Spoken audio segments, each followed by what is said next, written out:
Bonjour, mon nom est Normand Pellado de la firme Recherche Provelis. Recherche Provelis est une firme qui est basée à Montréal, au Canada, et qui se spécialise dans l'analyse de texte. En fait, avec les années, on a développé deux outils. D'une part, on a développé en 1998 WordStat, et par la suite, en 2004, on a sorti QLMonR. Deux logiciels différents pour l'analyse de texte, mais deux logiciels qui font des choses, qui adoptent des approches différentes. Dans le cas de WordStat, on parle d'une part d'analyse sémantique, donc qui permet de construire des dictionnaires sémantiques qui permettent d'analyser des grandes quantités de texte, avec également des analyses exploratoires et de la classification automatique, donc des méthodes basées sur l'apprentissage machine, dans un cas de l'apprentissage non supervisé, dans l'autre cas d'apprentissage supervisé. On va voir ça rapidement tantôt.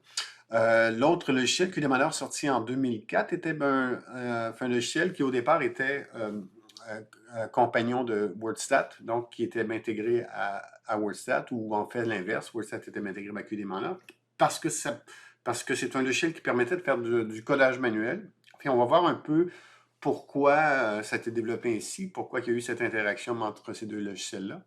Donc, ça nous permet d'offrir une vaste gamme de méthodes d'analyse.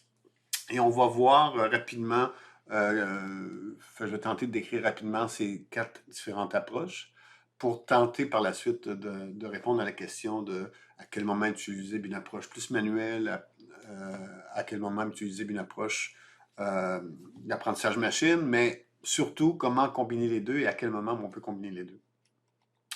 Donc, pour ce qui est de l'approche qualitative, essentiellement l'approche qualitative consiste à faire une lecture attentive d'un texte. Donc, normalement, vous vous trouvez devant une série d'entrevues, par exemple. Puis ici, c'est des discours politiques, mais ça peut être des entrevues individuelles ou des transcriptions de focus group. Et vous avez un code et vous faites par une lecture attentive, vous sélectionnez et vous assignez des codes à certains segments de texte. Vous pouvez développer le livre de code au fur et à mesure que vous analysez. Vous pouvez rajouter des codes raffinés, etc.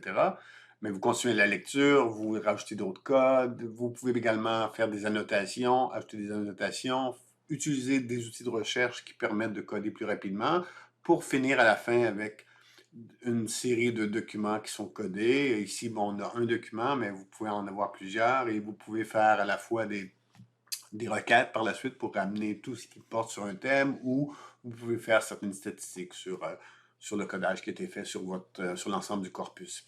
Ça, c'est dans le cas de codage d'entrevue, mais si vous faites des questions ouvertes, typiquement, je sais qu'il y a beaucoup de compagnies qui font les sondages avec des questions ouvertes, qui vont leur répondre dans un chiffrier style Excel et qui vont mettre des numéros à côté de réponses qui vont, chez numéros-là, correspondant à des codes. Donc, c'est une façon commune d'analyse qualitative pour coder, dans ce cas-ci, des réponses plus courtes, comme des réponses ouvertes à des questionnaires. L'autre approche par dictionnaire sémantique, c'est assez différent. On ne se retrouve plus devant le texte, on se retrouve devant un nuage de mots. On n'a pas besoin de lire les documents, mais le logiciel va extraire les mots, l'ensemble des mots.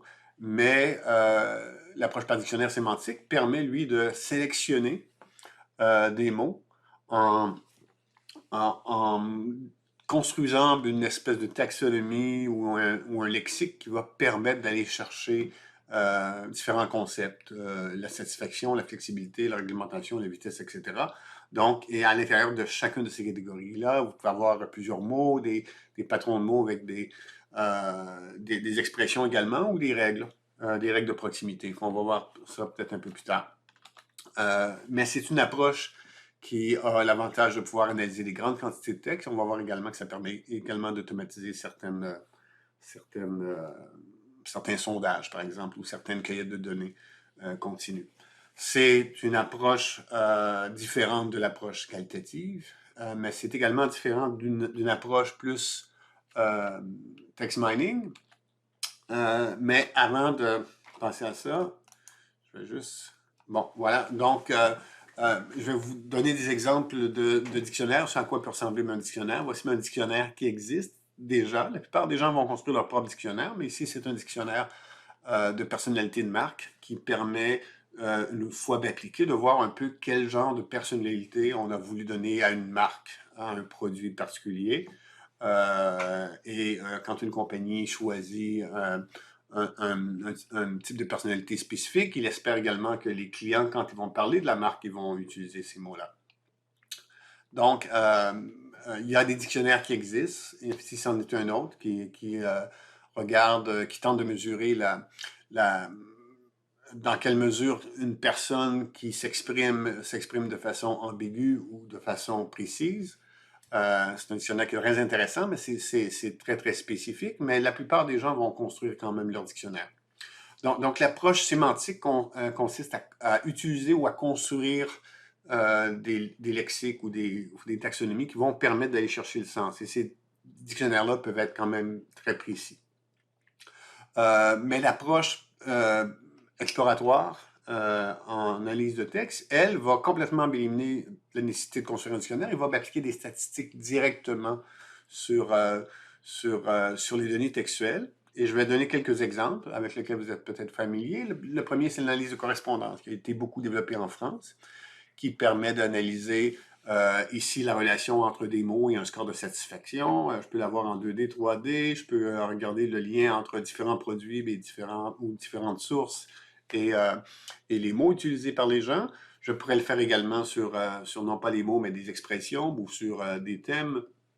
Donc, l'idée, c'est d'explorer rapidement en appliquant les statistiques directement sur les mots. Une autre technique qui est souvent utilisée pour extraire des thèmes, c'est le clustering ou le groupement hiérarchique qui permet, lui, d'identifier des thèmes, comme par exemple ici des thèmes liés aux droits et libertés, à l'égalité, et il y a droit de vote également qui apparaît. Et donc c'est une technique, le clustering, qui va permettre d'extraire des thèmes.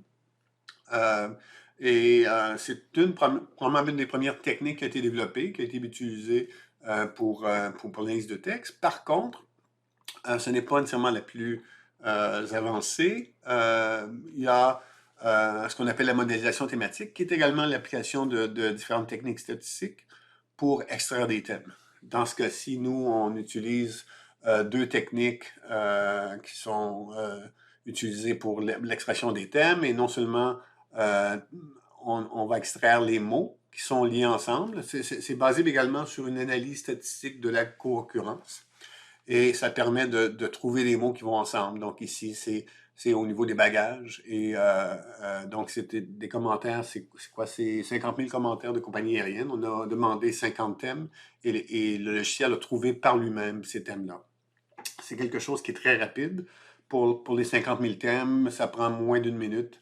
Le logiciel va passer à travers, il va trouver quels sont les principaux thèmes et va permettre également de les mettre en lien avec différentes variables, comme la satisfaction ou la compagnie aérienne, par exemple. Donc, c'est une approche qui est beaucoup plus rapide, encore une fois, que même une approche par dictionnaire. Définitivement plus rapide qu'une approche qualitative, qui a ses limites, mais qui permet d'extraire l'information très rapidement. Il y a également des techniques d'apprentissage supervisé, parce que ce qu'on a vu, c'est du non supervisé. Le logiciel va vous dire ce qu'il y a à l'intérieur, il ne cherche pas nécessairement à reproduire ou à prédire quoi que ce soit, mais les approches supervisées consistent à fournir au logiciel, dans notre cas ici, c'est WordStat, font lui fournir des documents qui ont été classifiés, et le logiciel va tenter par lui-même d'identifier des règles, d'identifier des probabilités associées à certains mots, à certaines combinaisons de mots, et va tenter d'établir des règles de classification qui vont faire en sorte que quand on va lui donner des documents qui n'ont pas été classifiés, le logiciel va être en mesure de faire une prédiction avec un certain niveau de précision. Donc, c'est une quatrième approche très différente où là, vous travaillez avec des données qui ont été catégorisées et pour tenter de voir si c'est possible de les catégoriser. Puis une compagnie pourrait être intéressée à savoir, à tenter de prédire quelle est la probabilité qu'un client achète un nouveau produit ou quelle est la probabilité que cette personne-là quitte la compagnie pour aller vers un concurrent. Donc, si la compagnie a des données sur des interactions passées avec ces clients-là, elle pourrait tenter de développer un modèle pour prédire certains comportements. Donc, on dit souvent que il faut savoir choisir la bonne méthode. Et souvent, le choix va être binaire, c'est-à-dire que c'est l'un ou l'autre. Il y a aussi beaucoup de compagnies qui vont offrir des produits qui ne vont utiliser qu'une seule méthode. Donc, clairement, eux vont tenter de présenter cette méthode-là comme une méthode qui peut s'appliquer à différents éléments. Alors que dans les faits, il y a certaines situations qui sont appropriées pour certaines méthodes, d'autres situations qui exigent peut-être une combinaison ou des méthodes différentes.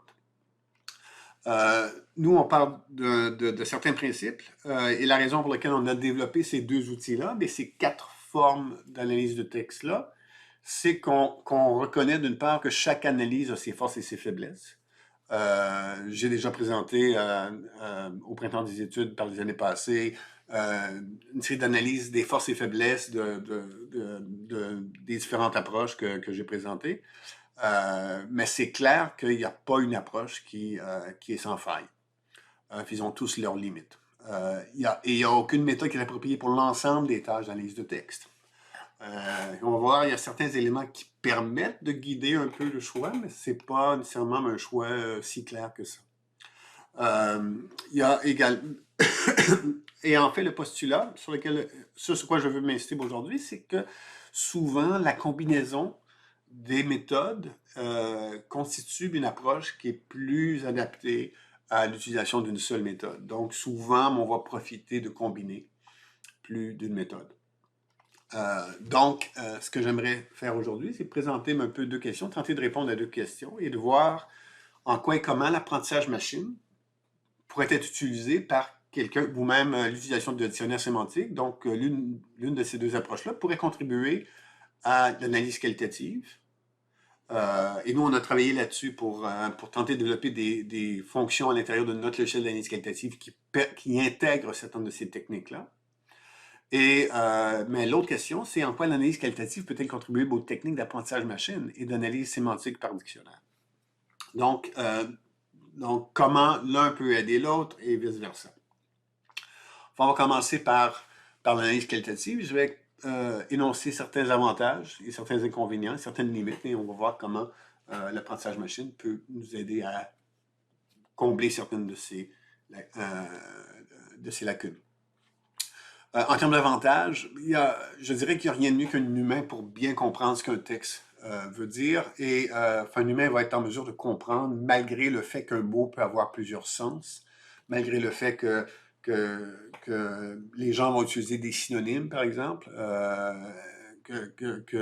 et la personne n'aura pas besoin d'un thésaurus ou d'un dictionnaire pour pouvoir savoir que ça veut dire la même chose. La personne, le codeur humain va le savoir facilement, puis il va également pouvoir peut-être détecter le sarcasme, je dis peut-être, et les fautes d'orthographe ne l'empêcheront pas de voir et de comprendre le sens de ce qui est énoncé. Je dis souvent que le codeur va être centré sur l'élément sémantique, un peu moins sur l'élément lexical. Donc, autrement dit, il va chercher le sens, sans nécessairement porter autant d'attention à quel mot la personne utilise, parce qu'il est en mesure de faire abstraction du choix des mots. Je dis souvent que l'ordinateur peut lire les lignes, mais que l'humain peut lire entre les lignes. Et faire des inférences, faire des distinctions fines, des choses qui sont peut-être plus difficiles pour un ordinateur ou pour un logiciel à réaliser. Il y a un potentiel de validité très élevé à condition que le codeur soit expert, mais aussi à condition d'avoir des bonnes conditions de codage. Par contre, il y a des inconvénients. Le principal inconvénient qui est reconnu, c'est la nécessité de beaucoup de temps pour pouvoir traiter du texte. C'est une méthode qui est longue, qui exige beaucoup d'efforts de la part de la personne. Et le principal argument, souvent, que certaines personnes vont avoir contre l'approche qualitative, c'est que le fait qu'il y a une faible extensibilité. C'est-à-dire que si vous avez un petit corpus, ça va, et si ça vous prend 2 jours à analyser et à bien coder ce corpus-là, bon, mais tant mieux. Mais si le corpus est 3 fois plus gros, ça va vous prendre à peu près 3 fois plus de temps. Si le corpus est 10 fois plus gros, ça va vous prendre 10 fois plus de temps. Il y a peut-être un certain gain, mais il n'est pas énorme. Maintenant, c'est aussi un travail qui peut être épuisant et qui demande une attention soutenue. La moindre inattention peut faire en sorte que la performance diminue. On reconnaît qu'il peut y avoir de la subjectivité, mais également qu'il y a souvent 2 personnes vont interpréter différemment des définitions ou des définitions de code ou des codes eux-mêmes qui font en sorte que 2 personnes ne vont pas appliquer de la même façon le même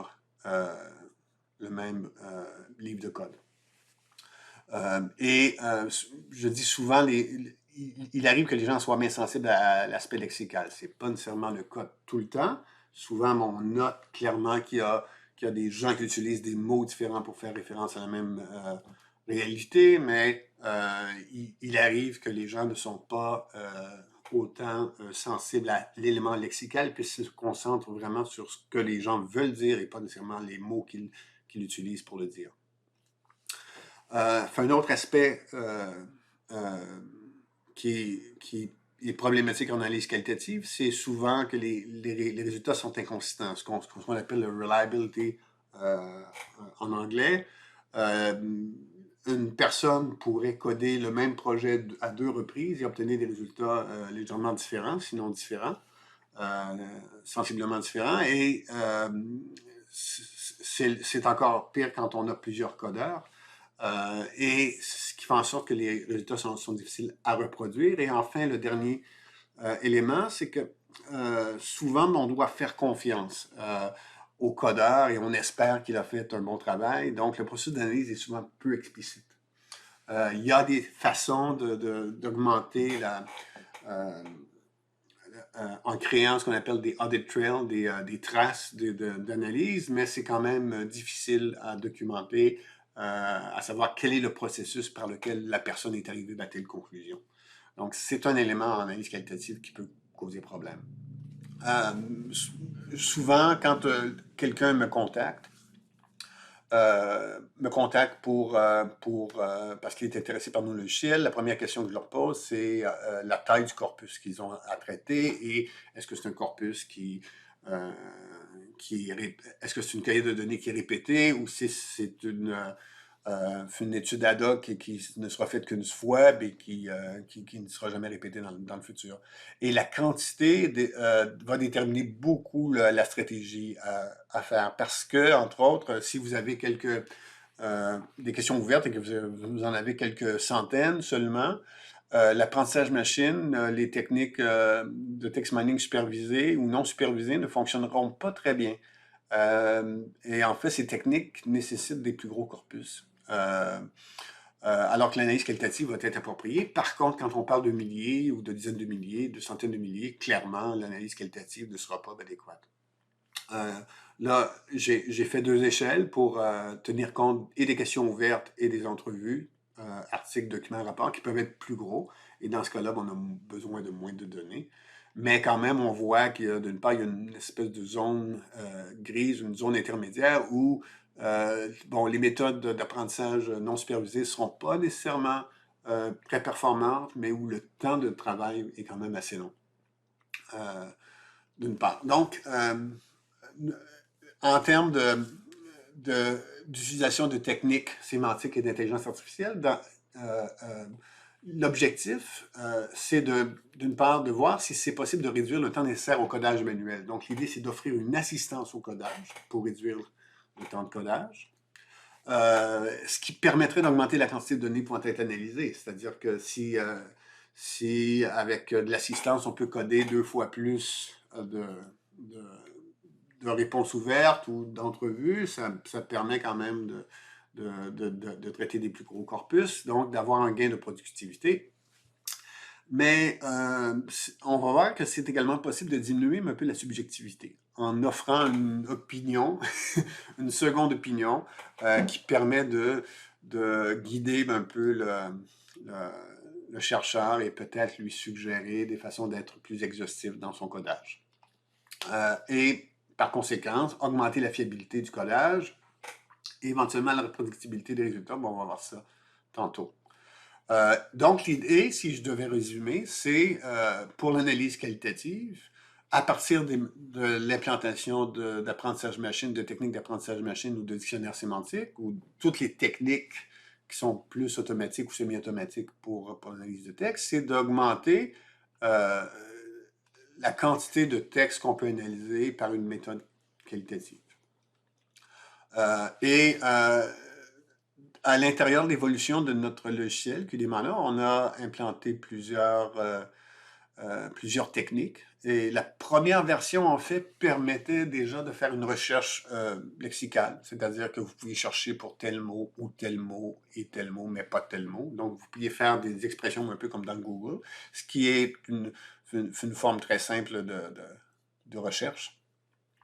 Mais on pouvait également appeler des dictionnaires sémantiques qui avaient été créés à l'intérieur de WordStat, mais ça nécessitait à l'utilisateur d'avoir WordStat pour pouvoir créer les dictionnaires et pouvoir les exporter dans un format qui est lisible dans QDMana. Donc ça, c'était la version 1, mais par la suite, on a implanté différentes techniques.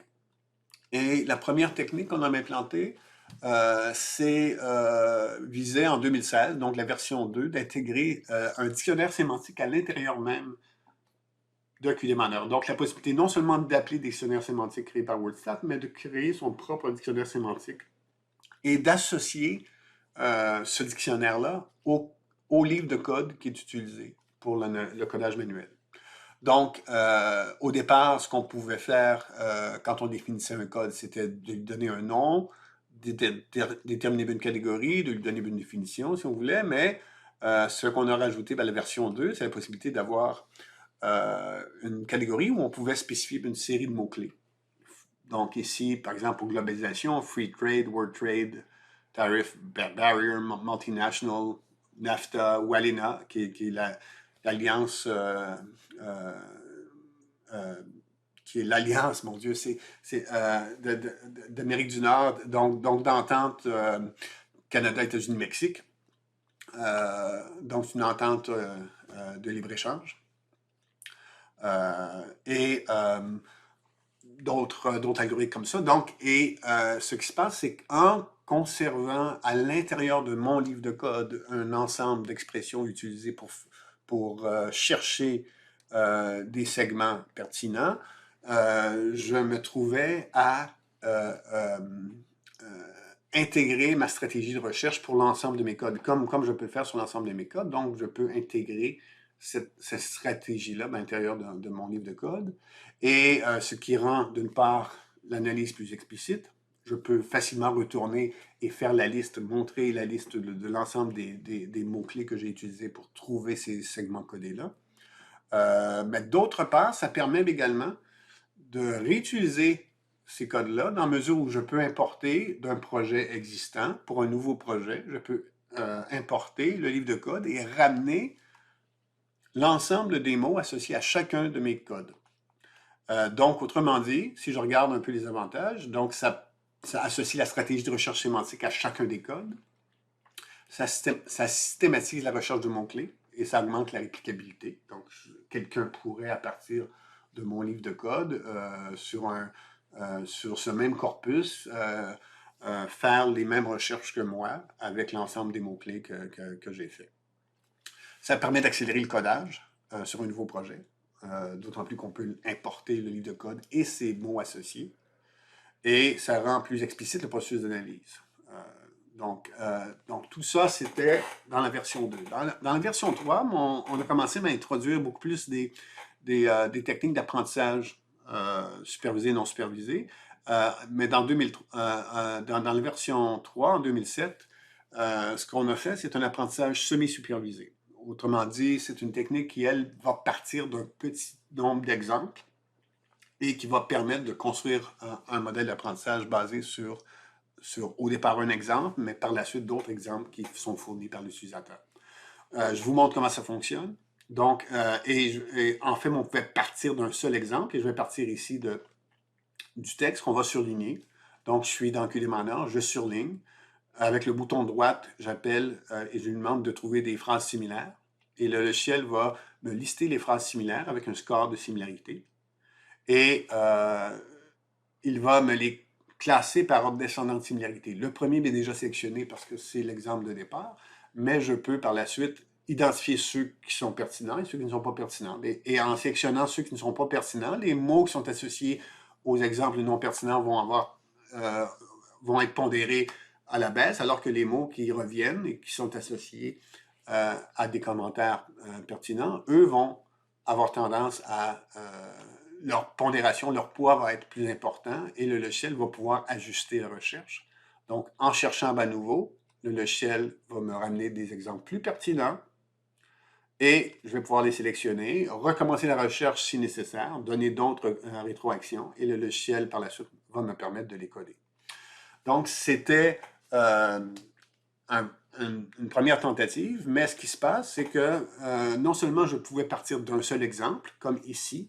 Donc, ici, c'est le dialogue de départ qu'on peut accéder, auquel on peut accéder, et j'ai mon exemple de départ, mais je pourrais également lui dire de faire un appariement partiel du texte, ce qu'on appelle du fuzzy string matching en anglais, et ce qui va faire en sorte que les mots, le logiciel va récupérer même des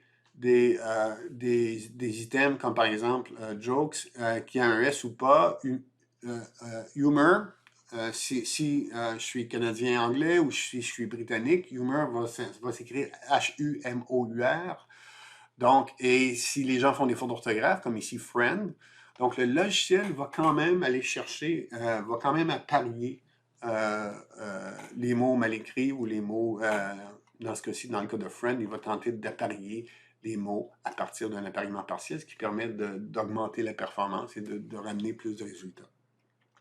Mais ce qui est important, c'est qu'on pouvait également partir de codage que j'ai déjà fait dans mon corpus. Si j'ai codé une partie de mon corpus, je peux demander au logiciel d'utiliser le codage que j'ai déjà fait pour tenter de trouver des choses semblables et je peux donner des exemples et des non-exemples.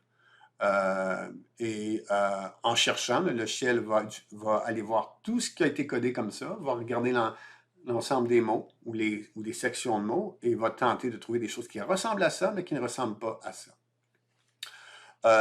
Autre chose qu'on a fait, c'est qu'on a ajouté l'option d'aller extraire le codage qui était fait dans un autre projet.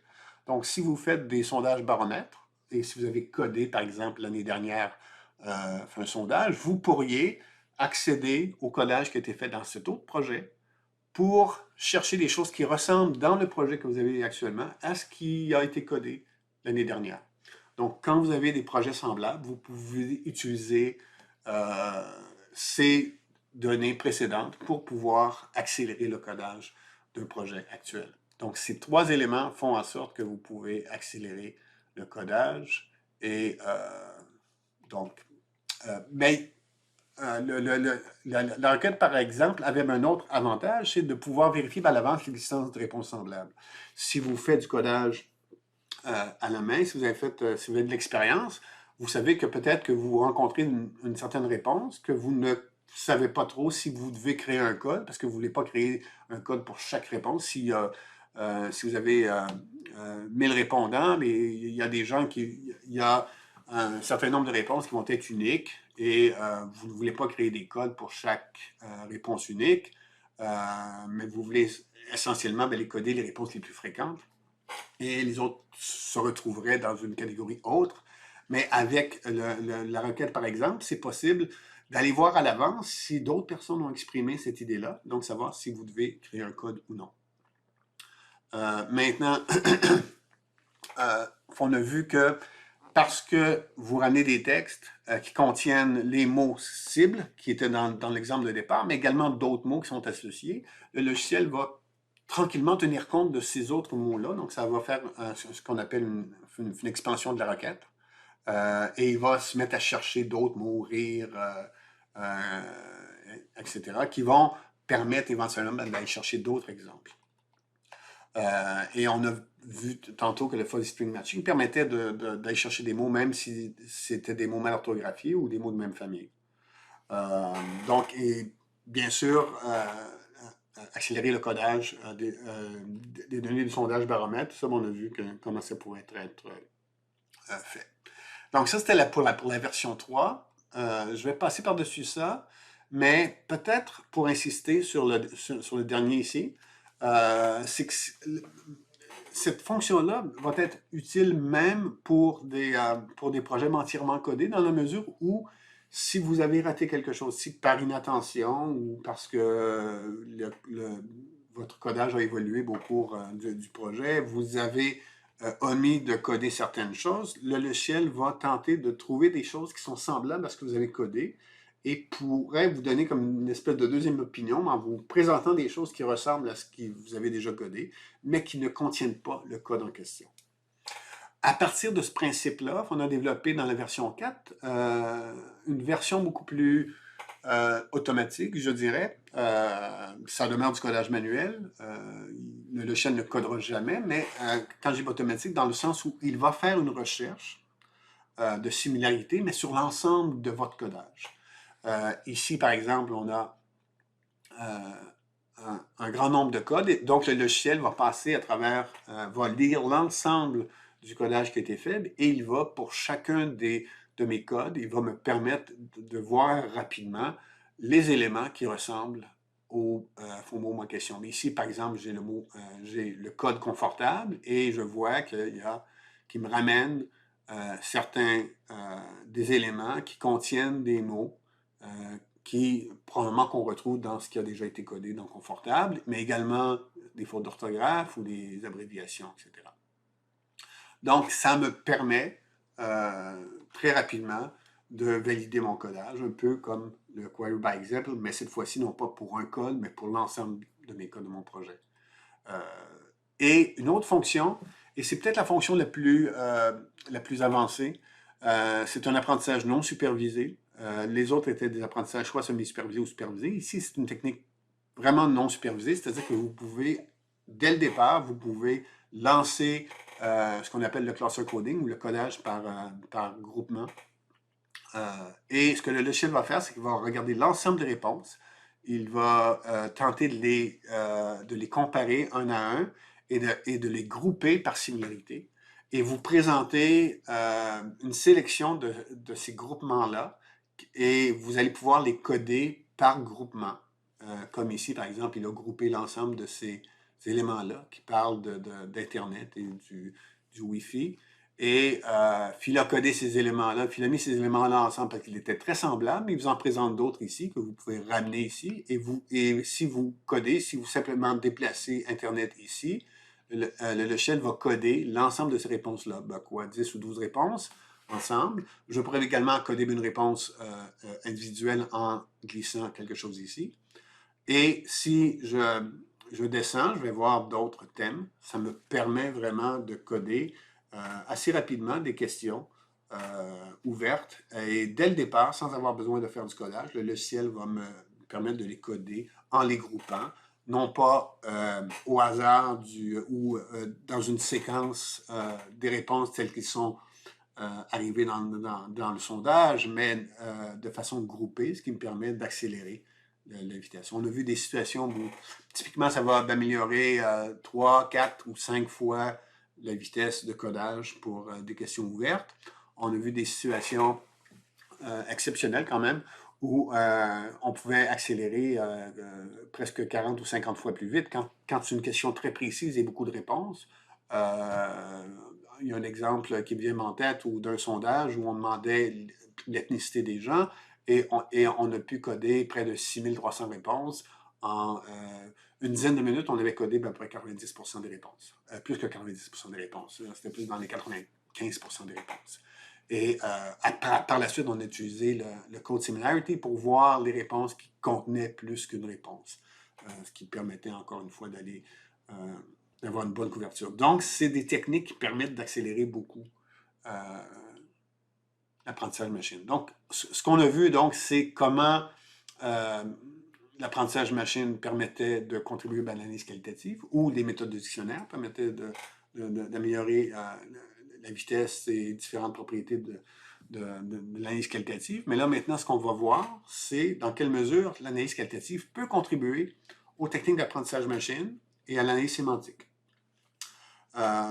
Et il y a comme deux parties. Il y a la partie de ce qu'on devrait retrouver dans tout logiciel d'apprentissage machine qui fait de l'analyse de texte.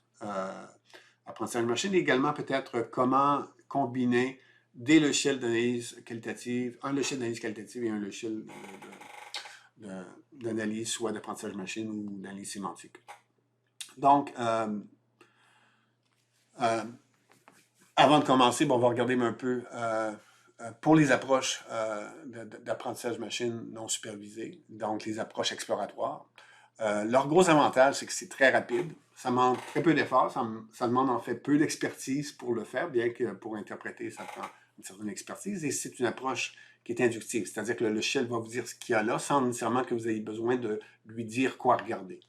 Le logiciel ne va passer à travers le texte et va vous ressortir ce qui est à l'intérieur. C'est une technique qui est souvent vulnérable à la polymorphie du langage, le fait qu'on peut exprimer une idée de bien des façons, à la polysémie, le fait qu'un mot peut avoir plusieurs sens. Et les fautes d'orthographe peuvent constituer un inconvénient qui vont diminuer la performance de ces outils-là si vous ne faites pas de correction orthographique. Ça nécessite beaucoup de données. Avec 300 courtes réponses ou 500 courtes réponses, c'est souvent pas très concluant comme analyse. Quand vous en avez plusieurs milliers, là, ça commence à être plus intéressant. La comparabilité des résultats, c'est difficile de comparer des résultats à travers différentes études, dans la mesure où chaque résultat a été fait à partir d'une technique qui pondère les mots de façon différente. Autrement dit, même si vous obtenez les mêmes thèmes sur deux sondages, ces thèmes ne sont pas mesurés de la même façon. Parce qu'ils sont vraiment adaptés, ils sont vraiment ajustés aux données que vous avez. Et les pondérations de chaque mot à l'intérieur d'un thème ne seront pas les mêmes, ce ne seront pas les mêmes mots et la pondération ne sera pas la même. Je dirais que c'est également une quantification imprécise. C'est une technique de nuage de mots. Souvent, par exemple, si je prends le topic modeling, donc c'est une technique qui met les mots ensemble avec des pondérations. Et si vous faites une analyse de fréquence à partir de ça, ça va vous donner une approximation qui peut être relativement juste, mais qui peut, particulièrement pour les éléments de faible fréquence, être moins précis. C'est aussi bien sensible aux événements peu fréquents. Donc, si vous cherchez l'idée géniale d'un de vos répondants, mais c'est le seul à l'avoir eu cette idée-là, ça ne sortira probablement jamais. Et il y a également d'autres éléments. C'est très sensible à des éléments structuraux. Dépendamment de ce que vous analysez, des fois, le logiciel va sortir des thèmes qui ne sont pas pertinents dans la mesure où il va chercher des structures. Si vous faites des entrevues, par exemple, et que vous avez des questions, une entrevue structurée, et que vous avez le verbatim des questions posées par l'intervieweur, ben ça va devenir, et comme ce même texte-là est répété entrevue après entrevue, ce qui va ressortir comme thème, ça va être souvent les questions de l'intervieweur. Et j'ai mis inductif également, c'est-à-dire que si vous voulez vérifier des hypothèses, ben le logiciel va vous dire ce qu'il y a là, pas nécessairement ce que vous cherchez. Et si vous cherchez quelque chose de très précis, le logiciel n'ira pas nécessairement chercher cet élément-là. L'analyse sémantique par dictionnaire a aussi certains avantages. Je pense que je vais m'accélérer un peu. Mais ça permet d'être beaucoup plus précis en termes de mesures. Ça permet d'automatiser. Ça permet d'être aussi ciblé, de vérifier certaines hypothèses. Mais ça permet une comparaison dans le temps, dans la mesure où la mesure, elle, est constante. Okay? L'inconvénient, c'est que ça prend un certain temps pour développer ces dictionnaires-là. Et il faut faire attention quand on utilise des dictionnaires existants pour en faire une utilisation appropriée. Donc, parmi tous ces éléments-là, pour revenir à ma question, comment que l'analyse qualitative peut contribuer à ce type d'analyse-là, la première chose qui est essentielle et que vous devriez retrouver dans sensiblement tous les logiciels qui font ce type d'analyse-là, c'est la capacité de retourner au texte. Parce que c'est, entre autres, c'est ce qui vous permet de comprendre les résultats des techniques d'analyse automatique. Pour vous donner un exemple, on a fait un projet il y a plusieurs années, mon Dieu, ça doit faire 15 ans, avec la FAA sur la sécurité aérienne, et on était pairé avec une compagnie aérienne américaine, et on analysait des rapports d'incidents, et on fait un clustering, et on se retrouve avec un clustering qui, dès le départ, va grouper deux mots, et donc ces deux mots-là, et la personne, l'expert de la compagnie aérienne, me demande pourquoi vous les avez mis ensemble, parce que d'habitude, le clustering va tendre à mettre des choses qui vont ensemble, mais dans ce cas-ci, ces deux mots-là ne sont pas liés. Ils ne sont pas liés en termes fonctionnels. Et si je ne peux pas retourner vos textes, je ne peux pas répondre à cette question-là, mais en cliquant dans WordStat, si vous n'avez qu'à cliquer sur un cluster, avec le bouton droit, vous récupérez l'ensemble des éléments où ces deux mots-là, où ces deux concepts-là apparaissent. Et dans les faits, ce que ça nous a permis de faire, c'est de trouver, enfin, en fait, on a confirmé, parce qu'ils avaient déjà trouvé cet élément-là, c'est que c'est une erreur de pilotage. Le pilote devait tourner l'émission ici, ce bouton-là, mais plutôt tourner celui-ci, alors qu'il se déplaçait déjà sur le tarmac. Et l'inconvénient, c'est que ça causait des problèmes au train d'atterrissage. Et donc, par l'analyse, le logiciel a réussi à trouver facilement le lien qui existait entre ces deux éléments-là. Mais pour vraiment le comprendre, si, n'étant pas un expert, sachant que ces deux mots-là ne sont pas reliés, c'est important pour moi de savoir pourquoi ils sont reliés. Et en faisant une recherche, je peux voir l'ensemble des paragraphes ou des phrases dans lesquelles ces deux mots-là apparaissent. Donc, à chaque fois que vous trouvez une régularité, particulièrement quand c'est des régularités qui sont surprenantes, c'est important de pouvoir retourner vos textes pour pouvoir valider. Quand le logiciel extrait des thèmes, il y a des mots qui sont mis ensemble et quelquefois, vous ne comprenez pas pourquoi tel mot apparaît avec les autres mots. Bien, vous pouvez simplement faire une recherche, ramener l'ensemble de ces mots-là pour comprendre le contexte par lequel le mot se retrouve associé aux autres mots. Ça permet également de valider et de désambiguiser les systèmes d'un dictionnaire sémantique. Autrement dit, quand vous développez un dictionnaire, il se peut que certains systèmes ne mesurent pas vraiment le concept que vous voulez mesurer. Et la seule façon de le savoir, c'est de retourner au texte. Et on va voir que ça donne également des outils pour le désambiguiser, pour faire en sorte que le dictionnaire va être plus précis. Et ça permet de valider des résultats d'analyse, de comprendre pourquoi certaines analyses donnent des résultats aberrants. Donc, pour vous donner un exemple, on avait utilisé le dictionnaire LIWC, le Loop de Pennebaker, qui est un dictionnaire qui est très connu, pour lequel il y a beaucoup de recherches qui ont été faites là-dessus. Mais c'est un dictionnaire qui va mesurer plusieurs concepts. Et on s'est intéressé, entre autres, on l'a appliqué, mais l'exemple que je vais vous donner porte sur des mots liés à la sexualité. Donc, on a pris des données, on a pris des discours politiques, en fait, des présidentielles de 2008 aux États-Unis, et on l'a appliqué. Puis là, on arrive avec des résultats comme ça, mais c'est très rapide. Et là, ben, je pourrais conclure que Romney, ce qui pourrait être surprenant, c'est le plus religieux de l'ensemble des candidats. C'est celui qui parle le plus de sexualité, suivi par Kucinich, et Clinton, Hillary Clinton parle également à un niveau plus élevé que la plupart des candidats. Sauf que si je ne valide pas dans quelle mesure la mesure du concept de sexualité est valide, je pourrais arriver à tirer des conclusions qui ne sont pas valide. Et en fait, il y avait une fonction à l'intérieur de WordStat qui s'appelle le Keyword in Context ou les mots-clés en contexte. On parle également de concordancier. Ça permet de voir pour une catégorie précise l'ensemble des mots qui sont associés et de les voir en contexte avec soit ce qui vient avant, soit ce qui vient après.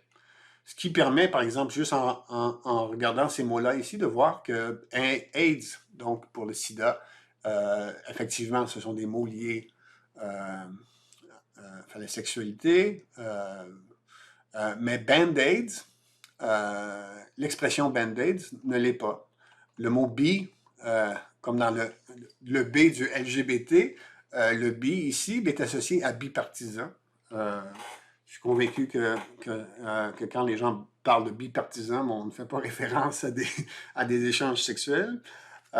Et également le mot Dick, qui ici est associé à Dick Cheney ou à un prénom comme, usuel. Mais il y a également d'autres mots comme Virginia. En fait, c'est Virgin avec une étoile qui va chercher ça. Quand on regarde l'ensemble des mots, on se rend compte que sur les 473 références à des mots sexuels, il y en a au moins 104 qui ne sont vraiment pas associés, qui sont des faux positifs.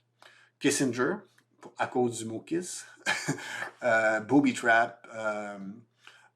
Dick Cheney, Dick Lugar. Bon. Mais il y a également d'autres mots dont on peut remettre en question leur inclusion dans un dictionnaire de sexualité. Ce qui fait en sorte qu'il y avait à peine le tiers des mots. Il y avait moins du tiers des mots qui, en fait, étaient associés réellement à la sexualité. Donc, ça permet vraiment de valider, mais ça donne également des stratégies pour éventuellement augmenter la précision du dictionnaire, parce qu'il y a des outils à l'intérieur de WordStat. C'est possible de mettre une expression qui va être une exception à une règle. Je peux mettre également des règles de proximité, et la fonction mot-clé en contexte va me permettre de faire ça. Si vous utilisez un outil d'analyse de texte et qu'il ne vous permet pas de ramener l'ensemble des éléments qui ont permis de construire une statistique précise sur un concept à l'intérieur d'un ensemble de textes, si vous n'êtes pas en mesure de retrouver le texte, je trouverais suspect. Enfin, je me poserais des questions sur la validité des résultats. Si je ne peux pas valider en regardant l'ensemble des résultats, non pas les résultats qui sont choisis par le logiciel, mais l'ensemble des résultats, si vous ne pouvez pas le faire, c'est peut-être parce que les résultats ne sont pas si bons que ça. Et il y a certains outils que je connais qui, eux, ne permettent pas, vont faire des analyses, vont produire des résultats, mais vous ne permettront pas de faire une validation en retournant à l'ensemble des textes derrière un résultat précis. Donc, c'est important. Mais ce que je vous ai montré, ce sont des éléments qui devraient faire partie de tout logiciel d'analyse de texte automatique ou semi-automatique. Mais ce que je vais vous montrer maintenant, c'est comment on peut utiliser l'analyse qualitative et la combiner à des techniques plus d'apprentissage machine, des techniques d'analyse de texte automatique ou semi-automatique. Le premier, c'est de pouvoir contrôler ce qui va être analysé par ces logiciels-là. Et je vais vous donner deux exemples un peu contraires. Le premier, bon, ici, j'ai une sortie du service LexisNexis, qui est un service qui permet d'aller récupérer des nouvelles. Puis ici, j'ai une nouvelle du monde, mais qui peut vous en sortir plusieurs centaines, plusieurs milliers. Et vous vous trouvez avec plusieurs documents comme ça, et vous voulez analyser, passer ça à un logiciel d'analyse de texte. Le problème, c'est que tout ce qui ne fait pas partie de l'article va également être analysé. Alors que dans les faits, ce qui vous intéresse, c'est surtout peut-être le titre, mais surtout le texte, ici. Donc, ce que vous pourriez faire, c'est que vous pourriez coder, identifier, à l'intérieur d'un logiciel d'analyse qualitative, vous pourriez coder ce qui est pertinent et passer les résultats à un logiciel d'analyse de texte. Ce qu'on fait quand on passe de Kilimanjaro à WordStat, on peut lui dire, donc, ignore tout ce qui n'est pas codé, titre ou article, et ce que le logiciel va faire, c'est qu'il va simplement passer à WordStat le texte correspondant. Donc, ça me permet de centrer l'analyse sur les parties pertinentes. Si j'ai des rapports d'incidents, que je m'intéresse plus aux causes qu'aux actions qui ont été prises par la suite ou la description du symptôme, je pourrais coder ces différentes sections-là et choisir d'analyser les causes sur l'ensemble de mes corpus ou l'ensemble des recommandations ou des actions qui ont été prises par la suite. Et ça me permettrait éventuellement de faire une analyse beaucoup plus ciblée des contenus de documents pertinents. Si j'analyse des articles scientifiques, je m'intéresse aux méthodes de recherche, je peux coder les sections méthodes seulement ou l'abstract seulement pour pouvoir focuser l'analyse sur ces éléments-là. Je peux également faire le contraire, c'est-à-dire que dans certains cas, je peux coder le texte que je veux éliminer. Et dans ce cas-ci, j'ai une transcription d'entrevue, bien, je peux dire, bien, enlève-moi tout ce que l'intervieweur a dit, parce que je m'intéresse vraiment à ce que l'interviewé a pu dire. Donc, le logiciel va simplement éliminer ce qui est associé à un code et le logiciel va analyser le reste. Donc, je peux contrôler ce qui va être analysé par le logiciel d'analyse automatique. Souvent, quand on parle d'opposition analyse qualitative, analyse apprentissage machine, souvent, il y a des gens qui ont de la difficulté à reconnaître le fait que, dans le fond, tout apprentissage machine repose sur un corpus de texte qui a été codé, et la plupart du temps, qui a été codé par un humain. Donc, clairement, le codage manuel fait partie intégrante d'une stratégie d'apprentissage supervisé. Et bien sûr, je peux le faire dans un logiciel d'analyse qualitative. Mais l'avantage, parce que j'ai souvent vu des corpus d'apprentissage où une réponse complète va être catégorisée, positif ou négatif. Et on va passer, après d'avoir fait sur plusieurs milliers, on va le passer vers un logiciel d'apprentissage machine pour tenter de faire de prédire pour d'autres documents le sentiment, positif ou négatif. Le problème, c'est que souvent dans ces questions-là, c'est souvent des questions qui comprennent un mélange de commentaires positifs et négatifs. Et si j'ai un logiciel qui me permet précisément pour un segment de texte de coder et dire que ça c'est négatif, ça c'est négatif, à ce moment-là, ce que je peux faire, c'est plutôt que de passer une réponse complète avec un score qui résume grosso modo l'impression générale du commentaire, je peux passer plutôt quelque chose qui va être beaucoup plus spécifique.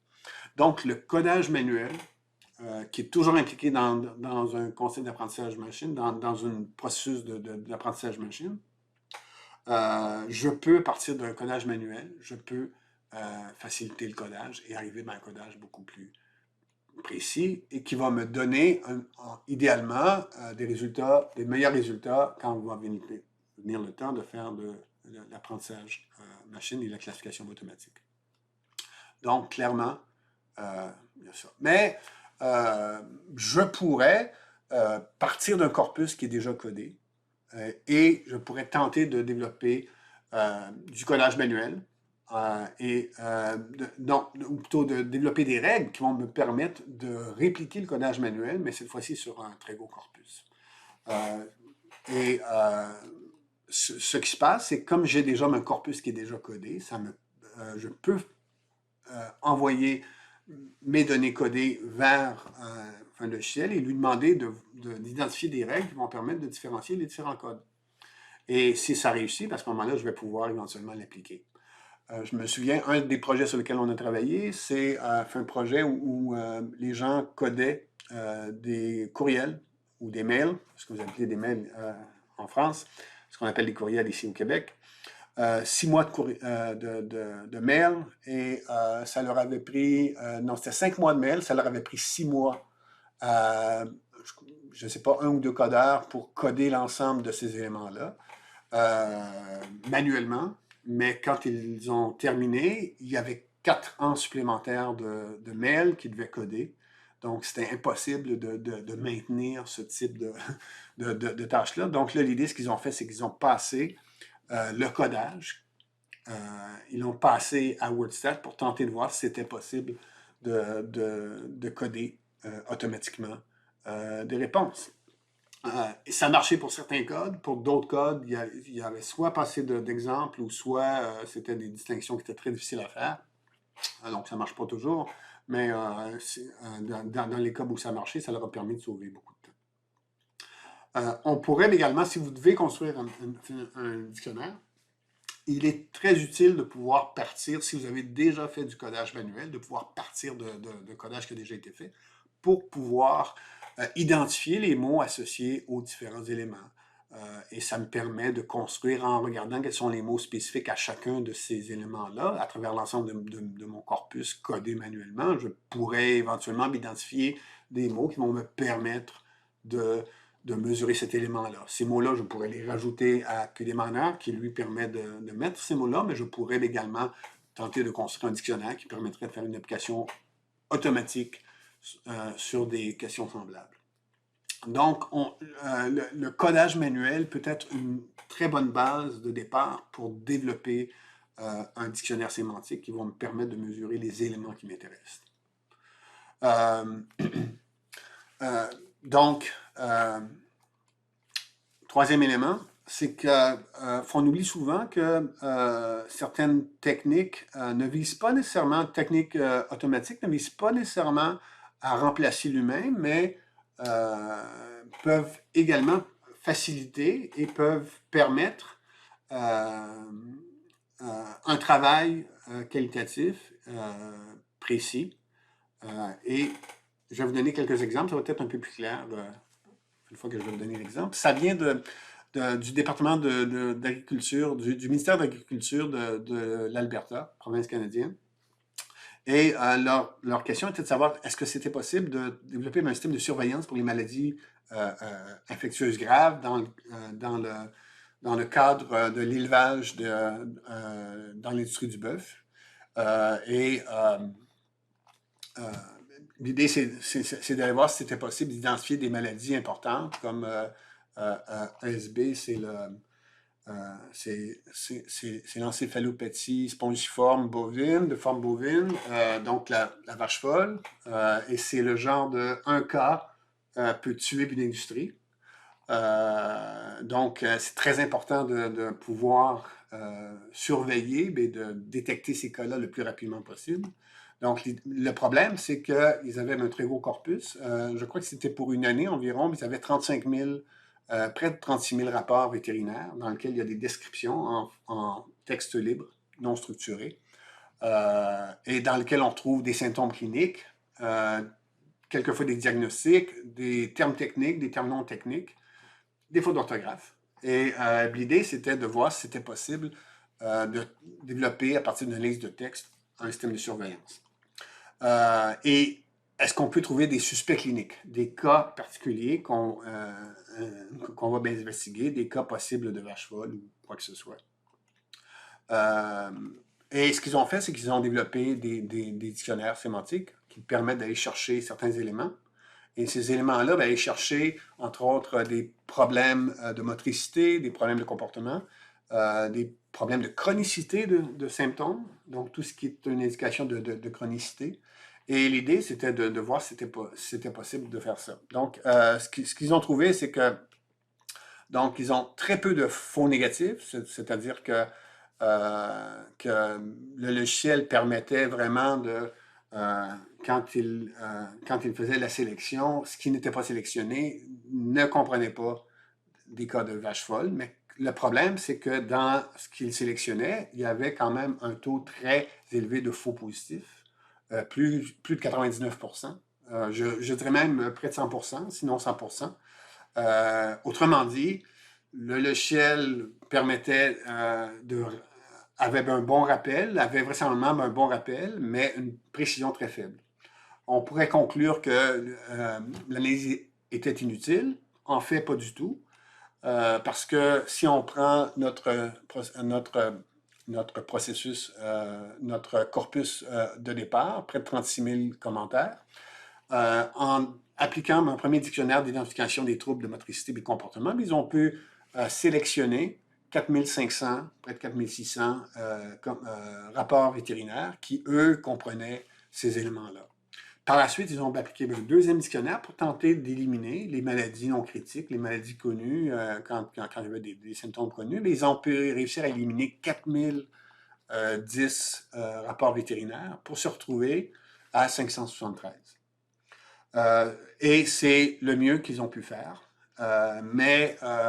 Donc, par contre, plutôt que de devoir examiner 35 000, près de 36 000 rapports vétérinaires, ils n'avaient qu'à en examiner que 573, ce qui est quand même plus raisonnable. Ce qui m'amène au fait que dans bien des cas, il faut se souvenir que les techniques d'apprentissage machine ne vont pas nécessairement chercher à remplacer le jugement humain, mais à ramener la tâche, une tâche gigantesque dans ce cas-ci, à une taille qui permet le jugement humain. On a eu plusieurs exemples comme ça de nos utilisateurs qui, leur objectif était de prendre une situation où ils ont beaucoup de données, une tâche qui est impossible à faire en termes manuels, et de tenter de le ramener à un niveau qui permet de faire une analyse manuelle, alors que seul un expert est en mesure de prendre une décision. Donc, seul un humain est en mesure de vraiment décider si c'est un cas, dans ce cas-ci, de vache folle ou pas, ou d'une autre maladie importante. Donc, mais dans la mesure où un ordinateur n'est pas capable de faire cette tâche-là de façon précise, l'ordinateur est quand même utile, ou le logiciel est quand même utile pour ramener la tâche à un niveau qui est réalisable humainement. Donc, c'est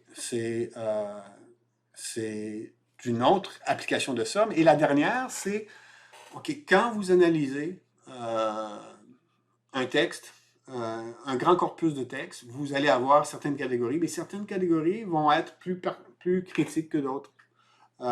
Mais la fréquence va se mettre à diminuer. Vous allez, par exemple, identifier une vingtaine de thèmes différents dans un grand corpus, mais là, vous vous retrouvez avec un thème qui est trop petit pour faire une analyse automatique et l'analyse automatique est trop imprécise. Elle vous permet simplement d'identifier, encore une fois, un petit corpus. Et là, ce que vous pouvez faire, c'est simplement extraire ce petit échantillon à partir de votre plus gros échantillon et aller faire une étude plus approfondie. Je me souviens, c'est arrivé quand on a fait l'étude avec la FAA où certains thèmes étaient particulièrement critiques et des erreurs de pilotage, entre autres, et l'idée, c'était possible facilement de retourner, mais là, c'était des erreurs de pilotage qui avaient quelque chose en commun, mais qui devaient être examinées un à un par un expert. Et donc, souvent, l'analyse qualitative va permettre d'aller plus loin, et une fois qu'on a réduit la taille, on a identifié des problèmes spécifiques, ça permet de faire une analyse beaucoup plus détaillée et beaucoup plus fine à partir du codage manuel. Donc, pour conclure, ce que je rappelais au départ, c'est que chaque méthode d'analyse a ses forces et ses limites. J'en ai mentionné quelques-unes. Qu'il n'y a aucune méthode qui est appropriée pour les autres, mais pour l'ensemble des tâches d'analyse de texte. Mais ce plus important, c'est qu'une tâche d'analyse bénéficie souvent de combiner différentes approches. Et c'est ce qu'on a tenté de faire depuis, 22 ans, de combiner différentes approches. On a commencé par combiner des approches plus automatiques. Et pour finir à combiner des approches automatiques et plus manuelles. Et en intégrant à la fois des approches automatiques dans un logiciel d'analyse manuel qualitatif et des éléments plus qualitatifs dans un logiciel d'analyse plus automatique. Donc, c'est tout pour maintenant. Normalement, il y a une paire de questions, mais dans ce cas-ci, comme j'ai refait le vidéo, je ne pourrai pas prendre vos questions. Mais si vous avez des questions, vous pouvez toujours me contacter au début de la présentation. Mon courriel est là. Ou sinon, vous nous contactez. Si vous voulez voir également un démo de nos logiciels, si vous voulez l'essayer sur vos données, on peut trouver une façon de vous rendre accessible le logiciel, de vous aider, de vous faire une démonstration, de faire un petit POC pour voir si ça fonctionne ou pas. Et si ça ne fonctionne pas, on va vous le dire, et où vous le verrez très bien. Donc là-dessus, ben, je vous remercie.